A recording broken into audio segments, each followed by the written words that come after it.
Keramahan warga dan keindahan kawasan wisata pesisir di selatan Jawa ini menjadi magnet bagi para pelancong domestik maupun mancanegara. Ketika berada di tempat ini, kita selalu bersukacita dan seakan lupa sedang berhadapan langsung dengan bentang zona subduksi lempeng Indo-Australia dan Eurasia di Samudra Hindia. Perasaan sukacita semacam itu sepertinya juga terpancar dari raut muka warga dan para wisatawan setelah seharian mengikuti festival layang-layang tahunan pada tanggal 16 Juli 2006 di Pantai Pangandaran. Namun siapa sangka, keesokan harinya terjadi sebuah bencana. Kejadian ini berlangsung tak lama setelah acara kreativitas seni membusir usai di sekitar waktu asar.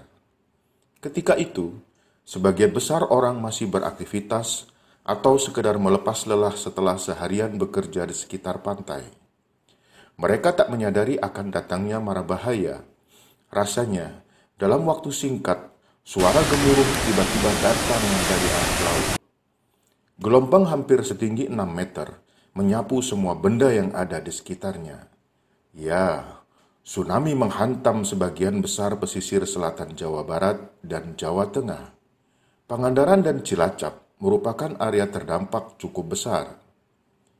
Tsunami ini dibangkitkan oleh gelombang berkekuatan 6,8 skala Richter yang berpusat di Samudra Hindia lepas pantai Jawa Barat, berjarak sekitar 225 km barat daya Pangandaran. Peristiwa 14 tahun lalu tersebut mungkin masih terbayang di benak sebagian warga Pangandaran.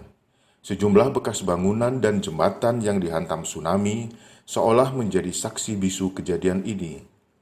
Namun, kini Pangandaran kembali pulih. Rumah dan bangunan kembali didirikan, wisata di pantai barat dan timur semakin tertata rapi. Pemerintah juga melakukan sosialisasi bangunan tahan gempa, menerapkan tsunami drill, dan mempersiapkan desa-desa tangguh bencana. Berkaca pada tingginya tingkat kerawanan bencana di Pangandaran, semua pihak senantiasa bersiap siaga menghadapi segala kemungkinan yang bakal terjadi.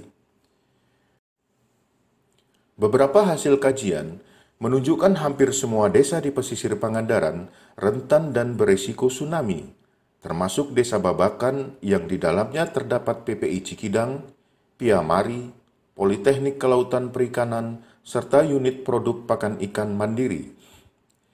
Oleh karenanya, gedung Piamari dirancang dan dibangun untuk sekaligus berfungsi sebagai tempat evakuasi. Untuk melengkapi itu, selain jalur evakuasi existing, dirasa perlu membuat jalur evakuasi alternatif berupa jembatan penghubung, terutama antara Piamari dan Politeknik dengan Dusun Kalapatika dan Dusun Kamurang.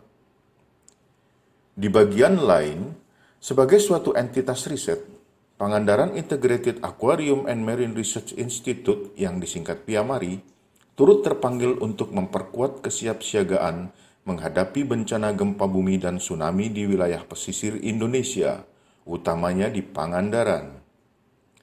Salah satu bentuk penguatan kesiapsiagaan adalah keberadaan IDSL, Inexpensive Device for Sea Level, yang dipasang di sejumlah titik rawan tsunami termasuk Pangandaran. IDSL adalah sebuah perangkat berbiaya murah untuk memonitor ketinggian permukaan air laut. Alat ini akan memberikan semacam peringatan jika terjadi pergerakan tidak wajar dari permukaan air laut seperti saat tsunami. IDSL telah terpasang di Pulau Sebesi, Lampung, Marina, Jambu, Banten, Sadeng, Daerah Istimewa Yogyakarta, dan Pangandaran, Jawa Barat. Pada tahun 2020 ini, direncanakan penambahan pemasangan IDSL di Bungus, Mentawai, dan Sukabumi. Di masa mendatang, harapannya IDSL segera dapat melengkapi sistem peringatan dini tsunami di Indonesia.